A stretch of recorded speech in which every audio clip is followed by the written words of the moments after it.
Hello नमस्ते, कैसे हैं आप लोग मेरे बिग बॉस के साथियों। अपडेट में ये है, करण मेहरा थोड़ा सा बौखलाया हुआ है और अंदर से तो डरा हुआ भी है।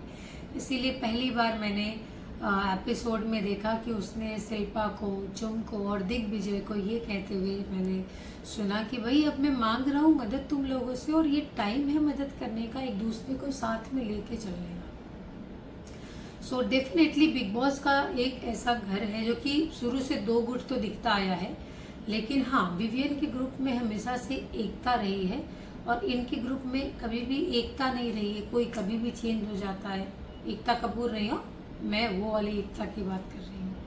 तो इस बार खुल के एटलीस्ट उसने कहा, लेकिन मैं थोड़ी सी डिसअपॉइंटेड हूँ। भले मैं समझती हूँ कि वो टाइम गॉड की रेस में नहीं आता, लेकिन करण ने कोशिश भी नहीं की। वो कोशिश तो करता, वो सिर्फ बकवास कर रहा था और फालतू के सवाल जवाब में पड़ा था। वो एक एक लगा रहा था कि भाई अब गिराओ, एक लगाया अब गिराओ। That is not the way. Sportsman spirit तो होनी ही चाहिए। भले कोई गिरा दिया, आप हारो या जीतो उसका मतलब नहीं है, लेकिन आपको पार्टिसिपेट तो करना पड़ेगा ना। वो हम कहते हैं ना कि भाई एग्जाम हमको देना है। अब पेपर अच्छा गया बुरा गया, वो तो ये थोड़ा ना सोचेंगे कि मैं तो फेल होने वाला हूँ तो मैं एग्जाम ही नहीं लूंगा। वो सोच थोड़ी सी मुझे अच्छी नहीं लगी करण की। हालांकि मेरे one of the favourite contestant है, लेकिन अगर मैं रिव्यू दूंगी तो जेन्युइन रिव्यू ही दूंगी। रजत दलाल का फिर से एक अलग सा चेहरा आ रहा है। उनका और ईशा का जो भाई बहन का प्यार है, तो वो फिर से एक बार वो प्यार झलक रहा है पूरे इसमें। और जैसा कि मुझे था कि आरफिन के जाने के बाद सारा खुलेगी, तो इनिशियल दिनों में तो वो नहीं खुली, लेकिन अब खुल के आ रही है।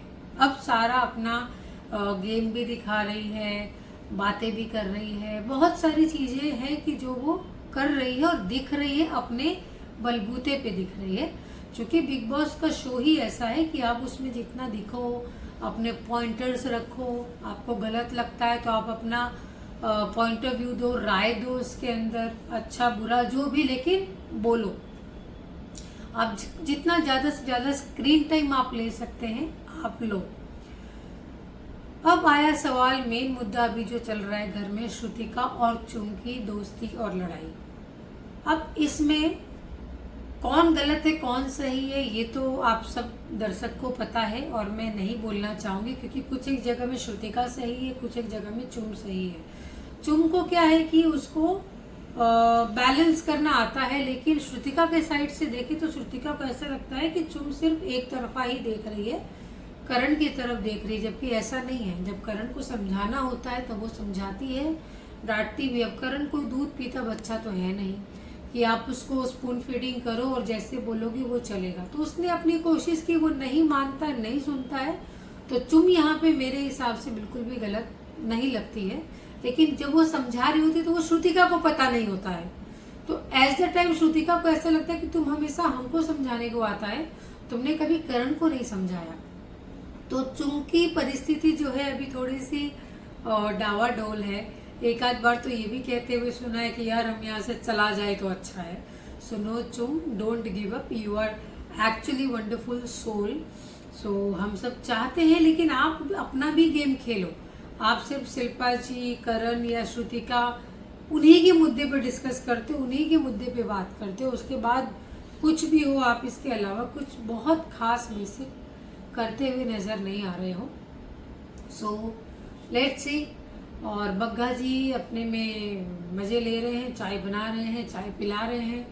उनको जैसे लगता है कि भाई नहीं बोलूँगी कोई बात नहीं, सब लोग अपनी अपनी रोटियां सेक रहे हैं। और विवियन भी ठीक ठाक था, इस हफ्ते कुछ खास करते नहीं दिखा। उसको भी जब अपनी दोस्ती की ज़रूरत थी तो वो नहीं आया, लेकिन इसको अविनाश ने बहुत शांति से समझाया कि तुमको आना चाहिए था।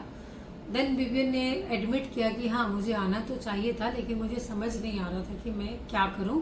बट तू जिस तरह से मुझे बता रहा है, तो मैंने बोला ना कि एक ग्रुप में विवियन और इन लोगों के ग्रुप में ये लोग बातों को सुनते हैं, समझते हैं, सीधा उस पर लड़ नहीं पड़ते हैं। तो इसको बोलते हैं दोस्ती की स्ट्रेंथ और एक मजबूती। एंड ऑफ द डे तो सबको एक दूसरे को, अगर वो टॉप 3 में रहेंगे तो नॉमिनेट करेंगे डेफिनेटली, उसमें कोई दो राय नहीं है। लेकिन जब तक वो लोग चाहते हैं, कोशिश करते हैं एक दूसरे को बचा के रखने की, तो बचा के रखते हैं। ये एक बहुत अच्छी बात है। सो बस आज के लिए इतना ही, और फटाफट जल्दी से मेरे चैनल को सब्सक्राइब कीजिए। अभी तक आप लोगों ने सब्सक्राइब नहीं किया है, बेल आइकन का बटन नहीं दबाया तो प्लीज़ दबाइए, और अपने दोस्तों, फ्रेंड्स में, फैमिली में सबके साथ शेयर करें। जय हिंद, जय भारत।